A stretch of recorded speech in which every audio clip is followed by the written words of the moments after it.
Hello বন্ধুরা, আপনারা দেখছেন ইনফোনিক চ্যানেল। আজ আমরা কথা বলবো বাঁকুড়া মশাগ্রাম লাইনের সম্পর্কে।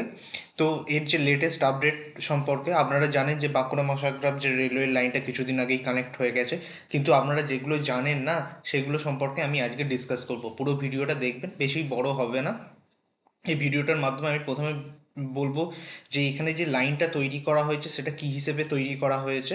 মানে আপনাদের বলবো যে দেখাবো, ছবির সাথে দেখাবো যে এর যে স্লিপার পাথগুলো যেগুলো বসানো হয়েছে সেগুলো কি হিসেবে বসানো হয়েছে। সাথে বলতে সাথে বলবো যে এর ফলে এই লাইনটা হওয়ার ফলে কি সুবিধা হয়েছে, আর সবার লাস্টে কি কি ট্রেন চলতে পারবে। তো এই রিসেন্ট টাইমসে আর কবে থেকে চলতে পারবে মোটামুটি একটা তার টাইমে, এই ভিডিওর মাধ্যমে আপনারা পুরোটা জানতে পারবেন। তো আপনারা আসুন, প্রথমেই আপনাদের ম্যাপটা দেখাই। যে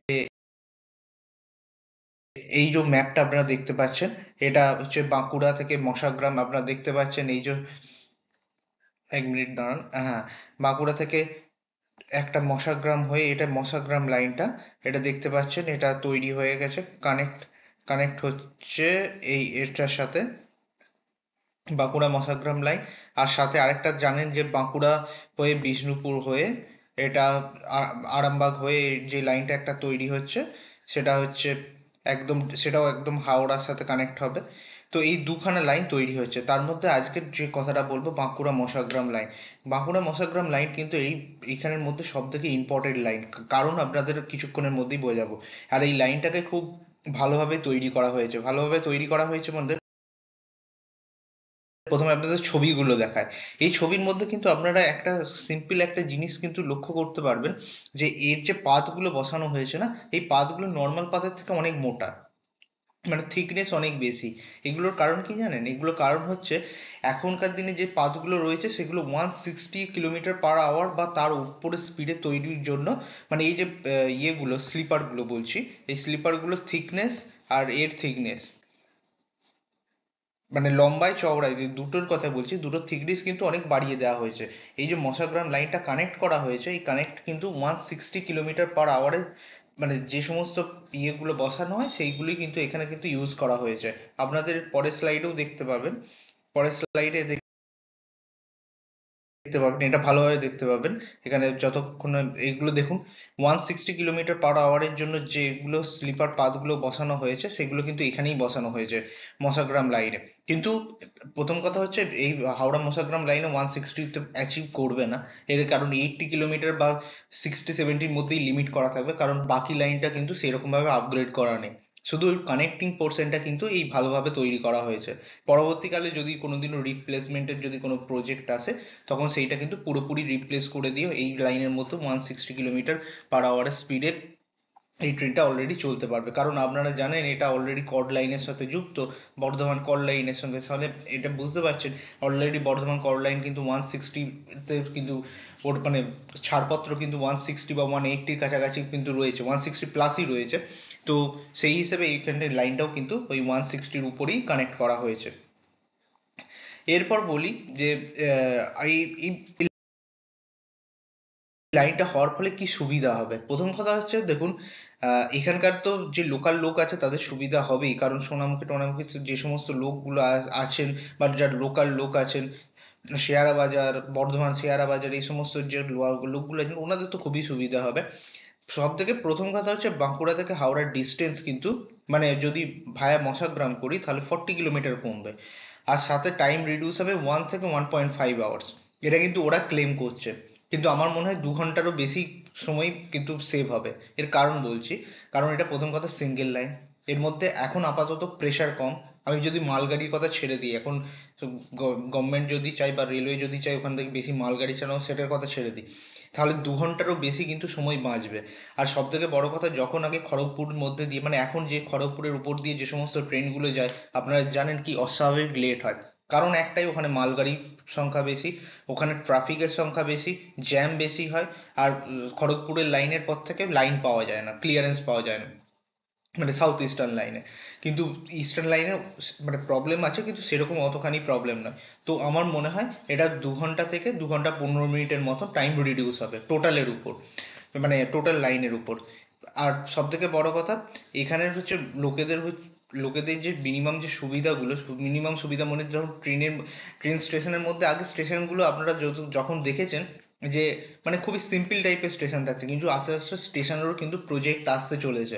মানে হয়তো এই বাজেট বা এই পরের বাজেটের মধ্যে স্টেশনগুলো কিন্তু আস্তে আস্তে এক্সটেনশন করানো হবে, যাতে এখানে বড় বড় ট্রেনগুলো দাঁড়াতে পারে, প্যাসেঞ্জার ট্রেন বা মালগাড়ির মতন জায়গা তৈরি করতে পারে।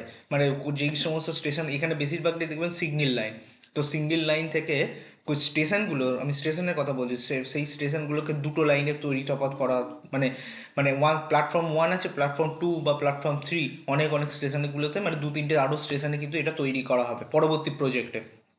যেগুলো হচ্ছে আপনাদের হয়তো বিরাট ফারাক পড়বে না, কিন্তু এখানে হচ্ছে মালগাড়িতে লোড ওঠানো বা জিনিসপত্র ওঠানোর এই সমস্ত জিনিসগুলো কিন্তু অনেক সুবিধা হয়ে যাবে। আপনারা এটাও জানেন যে এই লাইনটা কিন্তু কমপ্লিটলি ইলেকট্রিফাইড অলরেডি হয়ে গেছে। তো এখনো কিন্তু অনেক কাজ বাকি আছে, ছোট ছোট ইলেকট্রনিক্স জিনিস এখনো কিন্তু লাগানো বাকি আছে। আমার আমার যেটুকু মনে হয় এটা কমপ্লিটলি ডিসেম্বর বা জানুয়ারি 10-15 তারিখের মধ্যে মোটামুটি অলমোস্ট প্রজেক্টটা পুরোপুরি কমপ্লিট হয়ে যাবে। কমপ্লিট ইন দ্য সেন্স আমি বলতে চাইছি যে ট্রেন চলার মতন উপযোগী হয়ে যাবে, মানে পুরো কানেক্টিং লাইনটাই, মানে একদম বাঁকুড়া থেকে ট্রেন এসে একদম ডাইরেক্ট হাওড়া অব্দি আসবে ভায়া মশাগ্রাম। তো এই লাইনটা কিন্তু কমপ্লিট হয়ে যাবে, মানে ট্রেন আসতে পারবে এরকম যোগ্য হয়ে যাবে। এখন যেটা আছে সেটা জাস্ট লাইনটা আছে আপনারা দেখতে পাচ্ছেন, কিন্তু এখনো সিগন্যাল টিগন্যালিং অনেক অসুবিধা আছে, অসুবিধা ইন দ্য সেন্স নতুন ইকুইপমেন্ট এখনো লাগা বাকি আছে। তো আপনারা দেখলে হয়তো বাইরে থেকে বুঝতে পারবেন যে লাইনটা অলরেডি কমপ্লিট আছে, কিন্তু না, লাইনটা অলরেডি কমপ্লিট আছে কিন্তু এখনো ইলেকট্রনিক্স গুলো, সমস্ত জিনিস ইলেকট্রিক্যাল বা ইলেকট্রনিক্স জিনিস কিন্তু কমপ্লিট হয়নি। তো সেই জন্য আসলে কি বলুন তো, আপনারা হয়তো অনেক জায়গায় স্টেশন মাস্টারের বোর্ড দেখেছেন হবে, মানে যদি থাকেন কোনো যে কোনো স্টেশনে দেখবেন একটা বোর্ড থাকে, বোর্ডের মধ্যে একটা যেখানে ট্রেন থাকে সে deep beep beep beep beep করে আসে, আপনারা যদি দেখে থাকেন তাহলে বলছি। আর এই সমস্ত জিনিসগুলো না প্রতিটা স্টেশনে বা আগের স্টেশন বা পরের স্টেশন, আর তাছাড়া হাওড়ার মেল যে ওখানে কন্ট্রোল থেকে পুরো কন্ট্রোল করা হয় সেই সমস্ত জায়গায় কিন্তু সেগুলোকে আপডেট করতে হবে, মানে সেই প্যানেলের মধ্যে।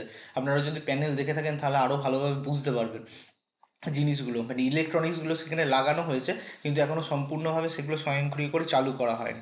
তো সেই সমস্ত জিনিসগুলো আশা করি আর মোটামুটি 1 মাসের মধ্যে কমপ্লিট হয়ে যাবে।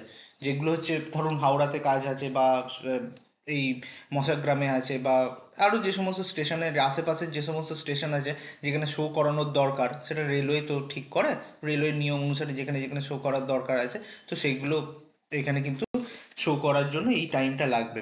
আমার তো যতটুকু মনে হয় যে এটা এনে দেখুন এখানে সব থেকে বড় কথা যে মশাগ্রাম স্টেশনের থেকে আসা টিডিআর কার কাজ চলছে, এটা কিন্তু নভেম্বরের আমি ছবি, এটা অন্য কারো কাছ থেকে নিয়েছি, এটা আমার কোনো কিছু তোলা নয়। এরপরে আসছি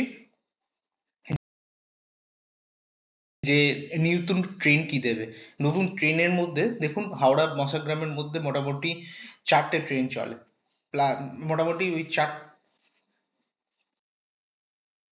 মোটামুটি 4টে ট্রেন চলে, এর মধ্যে দুখানা ট্রেন কিন্তু রেগুলার করে দেওয়া হবে, যেটা হচ্ছে হাওড়া অব্দি ডাইরেক্ট আসবে। একটা সকালে দুটো, আর আর রাতের দিকে দুটো, মানে সন্ধ্যের দিকে অফিস যাত্রীদের নিয়ে যাওয়ার জন্য দুটো। তো এরকম করে একটা পরিকল্পনা আছে, যেটা অলরেডি এক্সিস্টিং চলছে সেটারই এক্সটেনশন হবে, মানে জোড়া ট্রেন ওই হিসেবে। আর একটা নতুন পুরুলিয়া প্যাসেঞ্জার ট্রেন একটা দেওয়ার কথা ভাবা হচ্ছে ওই লাইনের দিকে। এরপরে দেখুন আরো নতুন নতুন ট্রেন দেবে, সেগুলো নিয়ে যখন নতুন দেবে তখন সেই নিয়ে আরো নতুন করে আপনাদের আপডেট দেবো। কিন্তু আমি প্রাইমারি কথা বলছি, প্রাইমারি মানতে একদম মানে যখন চালু হবে তার থেকে 6 থেকে 7 মাসের মধ্যে, এমন নয় যে দুখানা ট্রেন দিলে সঙ্গে সঙ্গে প্যাসেঞ্জার ট্রেন দিয়ে দেবে, কারণ এর মধ্যে অনেক কিছু ব্যাপার আছে, টিকিটিং আপডেট আছে, তারপর নতুন রেক পাওয়া আছে, নতুন রেক খালি করা বা সেরকম অ্যাপ্রুভাল আছে, আপনাদের বলছি জাস্ট।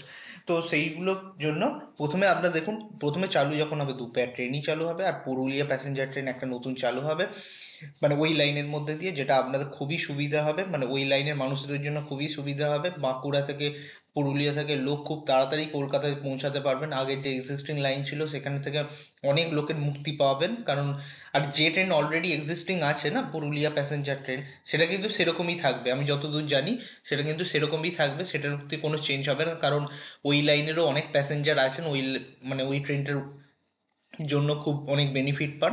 তো এখানে কিন্তু একটা কমপ্লিটলি নতুন পুরুলিয়া প্যাসেঞ্জার ট্রেন দেওয়া হবে ভায়া মহাসাগ্রাম। তো সেটা আমি প্রথমেই ক্লিয়ার করে দিতে চাই। আপনাদের যদি আপনাদের যদি এই ভিডিওটা ভালো লেগে থাকে কাইন্ডলি লাইক শেয়ার সাবস্ক্রাইব করবেন। আরো বেশি বেশি করে আপনারা সাপোর্ট করুন। আপনারা কি ভাবছেন এই প্রজেক্ট সম্পর্কে আপনারা নিশ্চয়ই কমেন্ট সেকশনে বলুন। আপনারা অনেক ভালো ভালো কমেন্ট করেন, সেগুলো আপনারা লিখুন, আপনি নিশ্চয়ই আপনাদের রিপ্লাই দেওয়ার চেষ্টা করব। আর আপনারা ফেসবুকে আপনি সাপোর্ট করতে পারেন, ফেসবুকেও আমি এই ইনফোনিক চ্যানেলটা ওপেন করেছি।